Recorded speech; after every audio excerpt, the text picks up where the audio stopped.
Hello, my name is Hindell Grossman, and I'm an attorney and owner of Grossman and Associates, a law firm in Newton, Massachusetts. And this is the podcast Inside Divorce. Today I'm speaking with Sammy Azzouz, managing partner of Heritage Financial, and we'll be talking about financial planning and its implications to people on their financial futures. Anybody who's a trusted advisor is a sounding board for their clients, and that's part expertise, part listening, and part maybe repurposing the conversation the right way. So good morning, Sammy. Good morning, Hindell. Thanks for having me. My pleasure. Tell us a little about yourself. So as you mentioned, I'm one of the managing partners at Heritage Financial. We're an independent wealth management firm based in Westwood, Mass., about 30 employees, and we typically get very involved with the financial planning and portfolio management side for individual clients and families. We like to work with people who are serious about their finances. We help them build smart, cost-effective portfolios paired with detailed financial planning. Oh, and your background, you're both an attorney and a divorce financial planner, I understand, right? Yes, so I went to law school at the University of Maryland, passed the Maryland bar, Yes. And I'm a financial planner and a divorce financial analyst. So what does that divorce financial analyst mean? That, can mean a lot of things, but in this instance, I think most of the time the way I use it is to help attorneys such as yourselves, if you have a client who's going through the divorce process, help with the financial implications of that divorce, whether it's helping you directly or that client, understanding the financial statements, understanding the questions to ask, the things that they need to be concerned about as they start to trend towards building their own financial plan. So that designation gives you a special perspective on divorcing families. It's helpful, absolutely. Yeah, and that coupled with your financial background and orientation, I imagine, is very helpful to clients. I like to think so. I think so too. They tend to agree, but not always. I think so too. So you mentioned your clients are individuals and couples, and I'm wondering how you get couples both to participate in the process, or what magic is there to get them to understand what's going on? Sure. Yeah, it's an important question. For the most part, you're going to have a different level of engagement between the two spouses in terms of how interested they are in the topics and in the meetings and in the frequency of meetings and what type of topics they want the meetings to focus on. And that's usually very easy to navigate and manage. But then there are definitely clear cases where you have a spouse who's not really engaged in the financial matters at all. And at that point, I do think it's helpful to figure out ways that you can structure a level of engagement so that they're aware of what's going on for a variety of reasons. And what techniques do you use to structure the engagement to get the other spouse more to participate more? So sometimes we'll do a meeting outside of the office, Uh-huh. whether it's a dinner meeting or a meeting at their home that's going to be half social and half catching up on the high-level topics. Sometimes we will Sometimes we'll prioritize certain meetings that would be important to attend based on what is going on. And So you don't need both spouses at every meeting?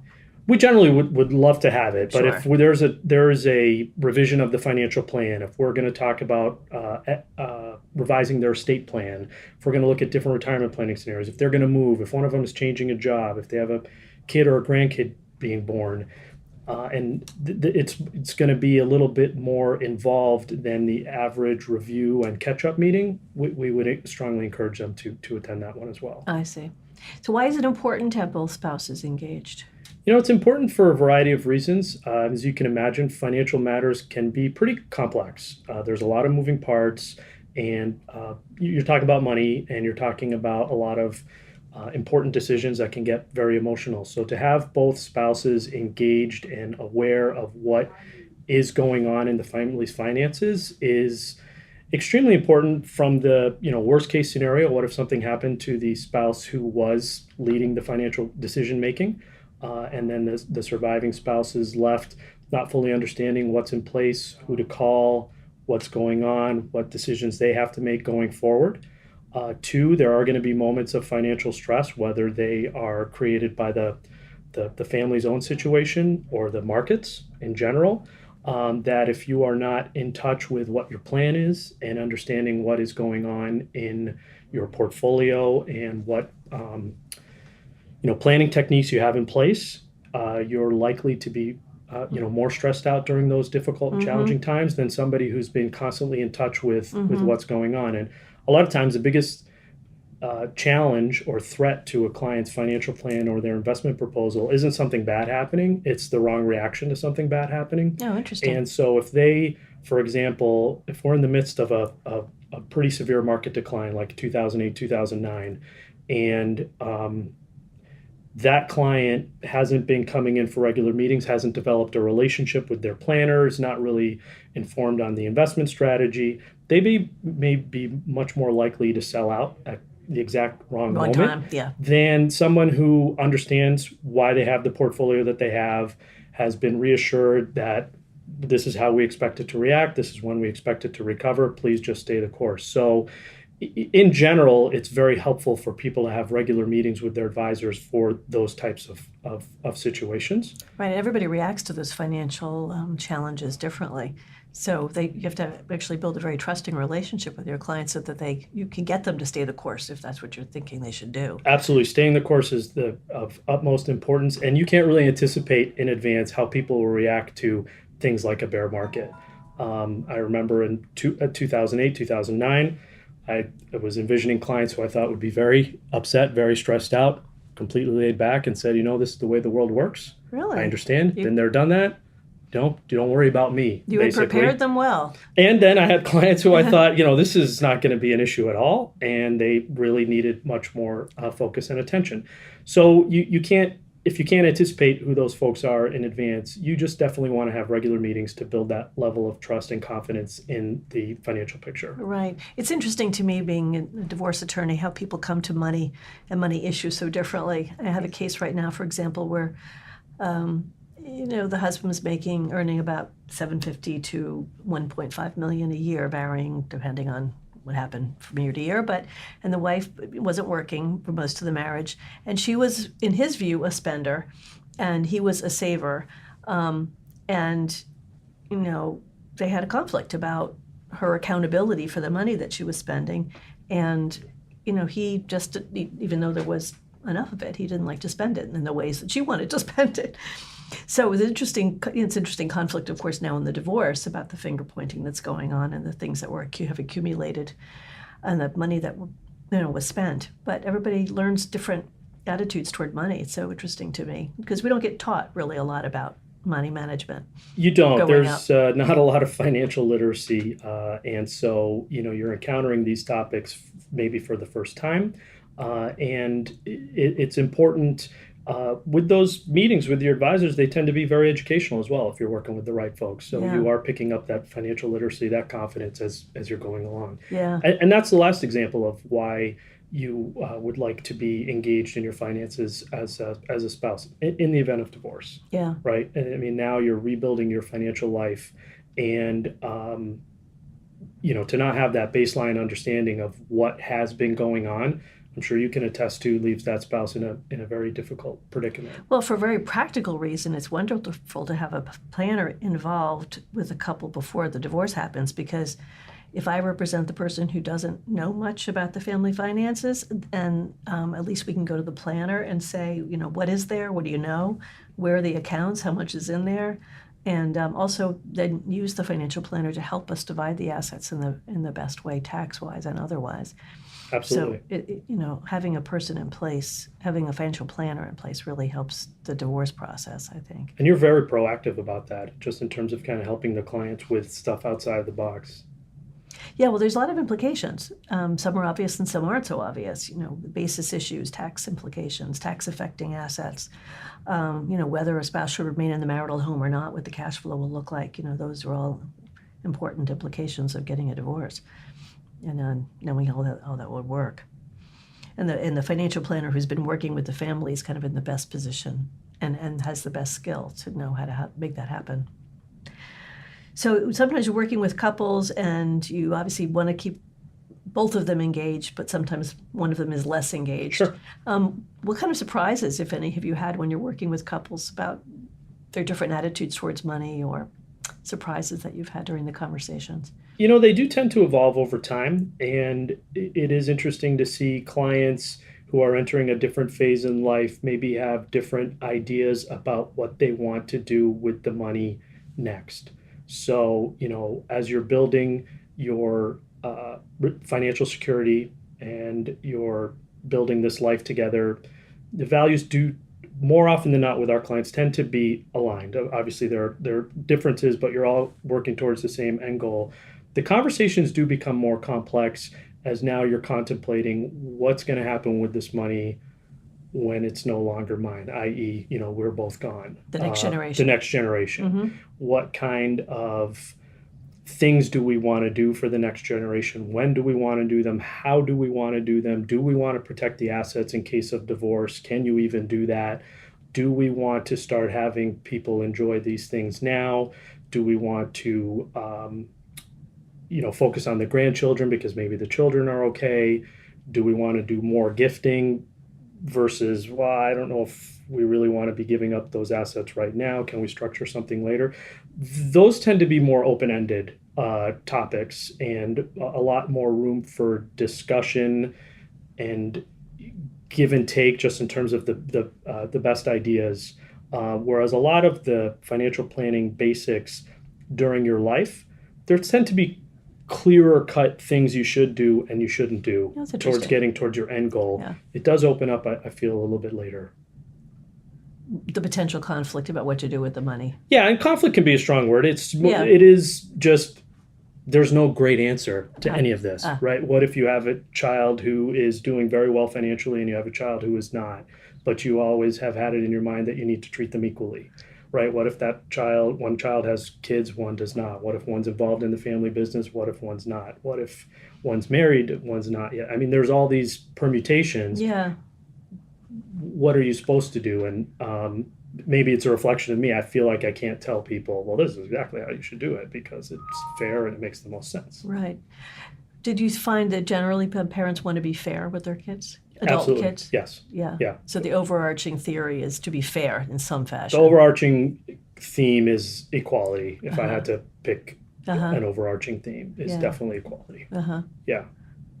There are people who actually have lots of conversations with their children about how to handle these things. Do you recommend that? Absolutely. Yeah. I find it's very comforting to the parents. It's very eye-opening, but I recommend it if they're open to it. I mean, there's definitely people who don't want to share that level of financial detail with their children, which I can completely understand. But if you are contemplating it or thinking about it and you think it would be more informative to start actually planning across generations too, to get their estate planner involved with your estate plan. A lot of times we work with the clients of our children. So that can be very beneficial. It can even in very practical ways, it can eliminate the need for, the children think they need to start saving for their kids' college and are not aware that the parents have already taken care of it. Or the parents, are thinking, we really need to start contributing to these college savings accounts, not knowing that the kids have done it, or that maybe the other set of parents are focused on it. And so having these conversations and understanding from the children who needs what, when, and what they want you to do with things has been very, for the most part, reassuring for clients. I can't recall a lot of situations where it's been counterproductive. I see. Well, it also, when parents are open about money, then the children will be more open about money discussions too, so that money isn't a dirty word. Absolutely. Why is it that people are so afraid to talk about money? There's, I'm not entirely sure. There's a lot of, what I do know based on my career is there's a lot of emotions surrounding money and investments and financial matters, and it's not easy. I mean, I guess frankly, if it was easy, there would be a lot less guys like me out there trying to help people with it. Yeah. So I just think it means so much in our current system just to be financially secure, and there's a lot of the paths to get there can be pretty stressful if you are working alone or you're not entirely comfortable with all aspects of your finances. Yeah. You need to have a good career, earn a living, take those surplus savings, put into this thing called the stock market.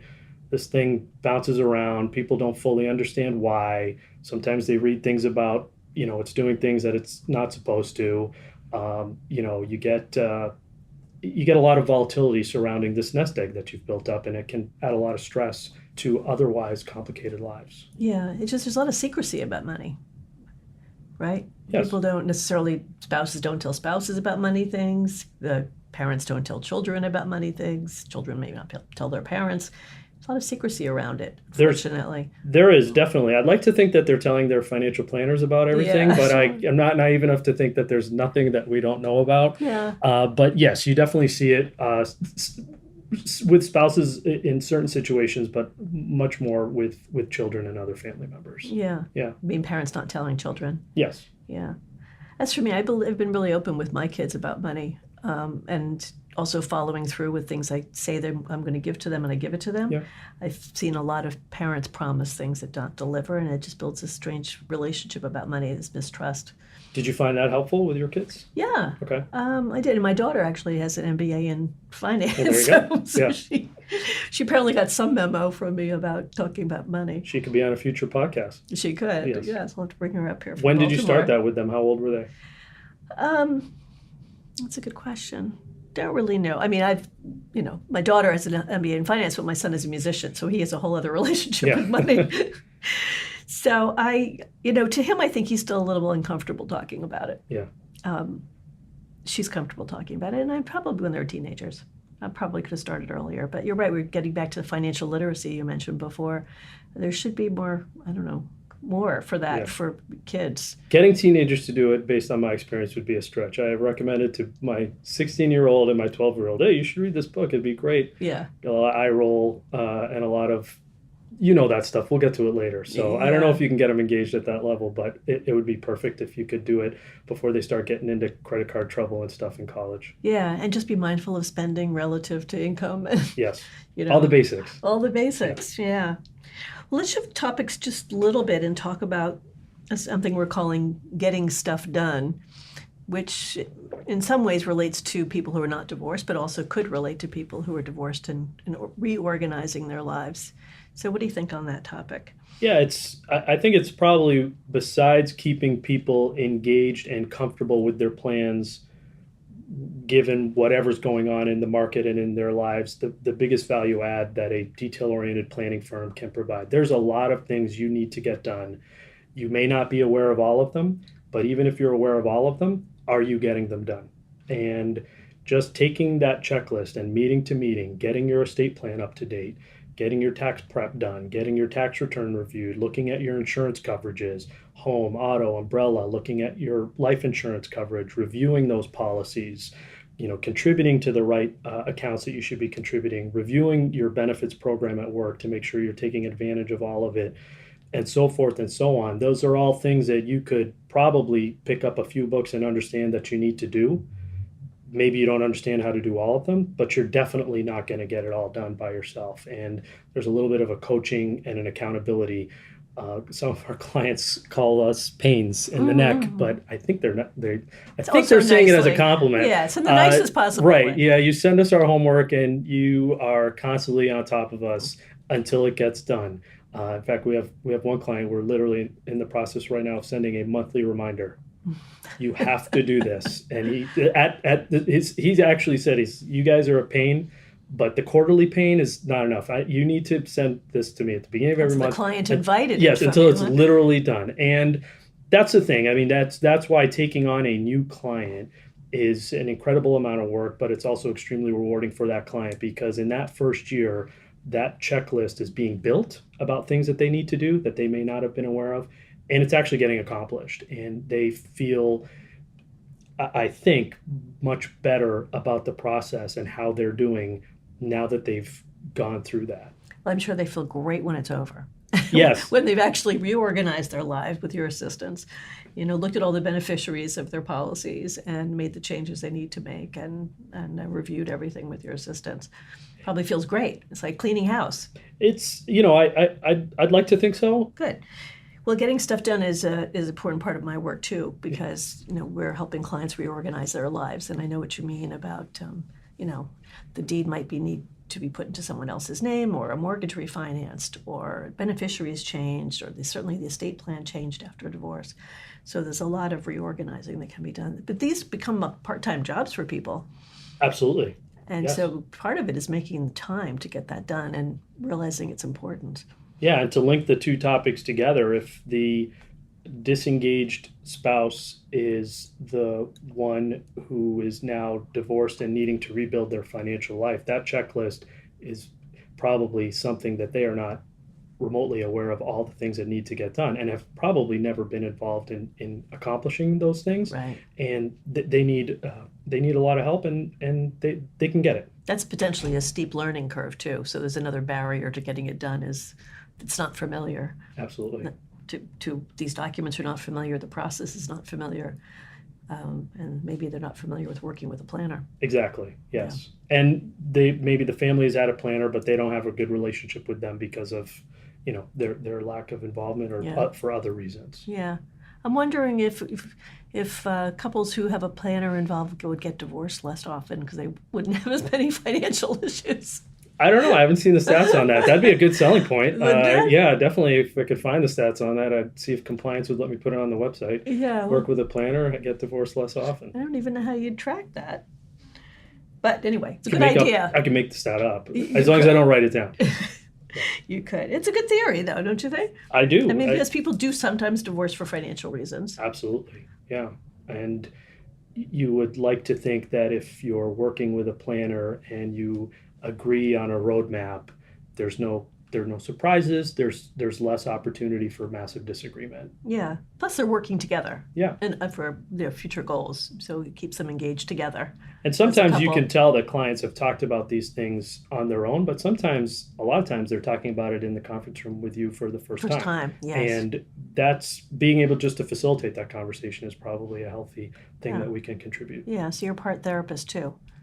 Definitely. A lot of times in bear markets, that's probably my entire job. But other times, yes, part therapist. I think we all are. Anybody who's a trusted advisor is a sounding board for their clients. And that's part expertise, part listening, and part maybe repurposing the conversation the right way. So who is your client then? If you have a couple, they're both your clients, right? Absolutely. Do you ever sense that there's a conflict in their positions? I have not come across that, too often. I would say, and I only say too often because I don't remember every single situation in 16 years, but no, I don't feel like there's a conflict. Generally, what you're trying to do is figure out a path that everybody's comfortable with. Mm-hmm. And you tend to either get there or keep thinking about it. Mm-hmm. What makes Heritage Financial unique? I think what's unique is that we really enjoy helping people with all the things that we just talked about. Uh-huh. So essentially, all we do is work with individual clients and families. We don't manage any other type of assets or have other types of relationships. Financial planning is embedded in our DNA. There's a lot of talk about fiduciaries and fee-based and lower cost portfolios. That's nothing new to us. We live and breathe that every single day, and we try and develop very deep relationships with our clients and get them through all the things that we feel like they need to get through. And at the end of the day, our client retention rate is very strong. So hopefully that means it's working. But I think it's the passion and the model that we have that's mm-hmm. client focused and friendly. Mm-hmm. Sounds like a great service to your clients. So Sammy, thanks for talking to me today on our podcast. How can clients or people contact you about your planning services or just to meet you? Sure, it's been fun. Thank you very much. The best way to get information about the firm is through our website, heritagefinancial.net. We've put a lot of fresh content there to try and explain our services in plain English, and which our industry is not always known for. Mm. And we have some very relevant case studies that would be helpful to a client. They can also sign up for our blog. They can connect with us through the site. There's a way to reach out if they want to learn more about who we are and what we do. We typically meet with prospective clients 3 to 4 times as part of a process that we do not charge for. And we build out a financial plan and an investment plan for them. And it's only at that point that they have to decide whether or not they want to work with us. So we try and make that decision something that's going to be very well informed for them. Oh, I see. Wonderful. I've read those case studies. I enjoy getting them. Good, thank you. Yeah, they're really great. All right, well, I've been speaking with Sammy Azzouz, who's the managing partner of Heritage Financial, and this has been Inside Divorce, and my name is Hindell Grossman. Thank you, Sammy. Thank you.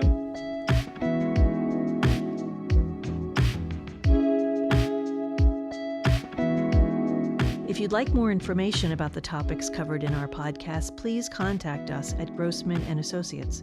You'll find a competent and experienced team of compassionate, responsive, and innovative legal professionals.